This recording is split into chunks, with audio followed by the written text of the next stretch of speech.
할렐루야. 오늘도 하나님의 나라에 대한 소망으로 기쁨과 감사의 삶을 살아가시기를 예수님의 이름으로 축복합니다.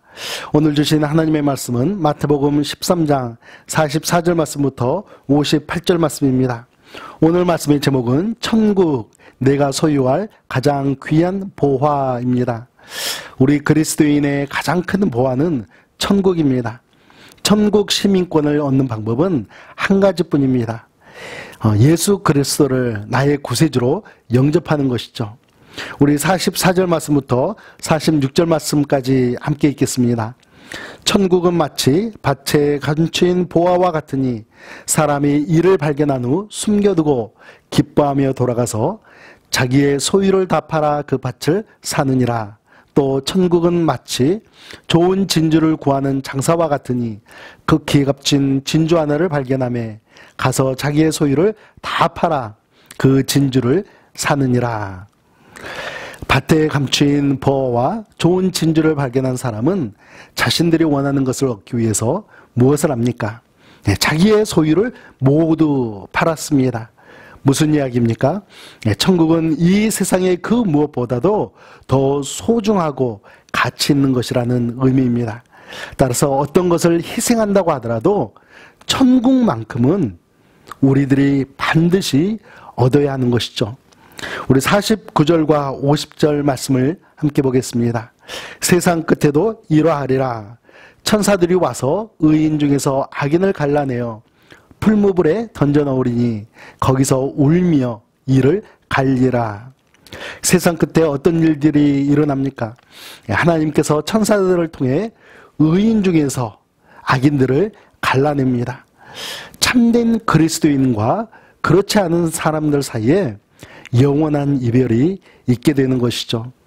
어부가 좋은 물고기는 조심스럽게 바구니에 담고 무가치하고 쓸모없는 물고기는 인정사정 없이 내던지는 것처럼 최후의 종말에는 하나님께서 예수님을 영접하지 않는 사람들을 풀무불 속으로 내던지게 되는 것입니다.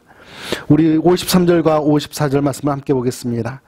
예수께서 이 모든 비유를 마치신 후에 그곳을 떠나서 고향으로 돌아가사 그들의 회당에서 가르치시니 그들이 놀라 이르되 이 사람의 이 지혜와 이런 능력이 어디서 났느냐.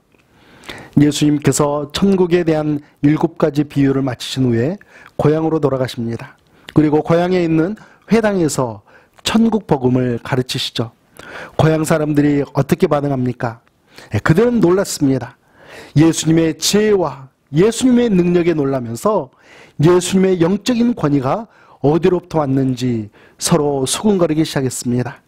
우리 57절과 58절 말씀을 보겠습니다. 예수를 배척한지라.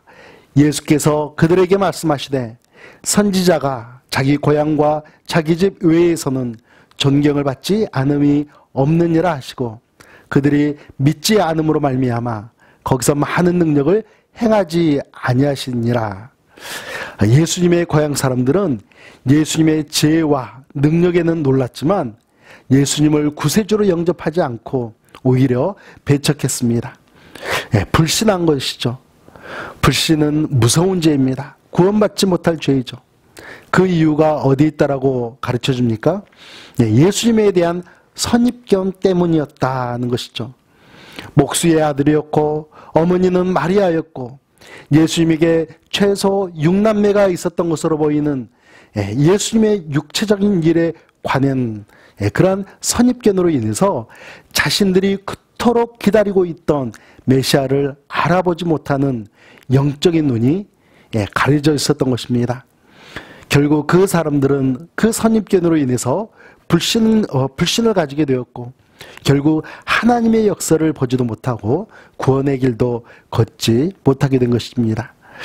천국 백성이 되신 여러분께서는 천국을 소유하기 위해서 무엇을 버리셨습니까? 오늘은 또 무엇을 버리시겠습니까? 오늘도 천국 백성으로서 천국에 대한 소망을 품고 더욱더 굳건한 믿음의 자녀들이 되시기를 예수님의 이름으로 축복합니다. 기도하겠습니다. 아버지 하나님, 아버지의 집을 그리워하며 믿음의 길을 걷게 하여 주심에 감사드립니다. 오늘 하루도 천국에 대한 분명한 확신과 기쁨과 감사의 삶을 살아가겠습니다. 천국에 대한 소식을 우리 이웃들과 함께 나누겠습니다. 예수님의 이름으로 기도합니다. 아멘.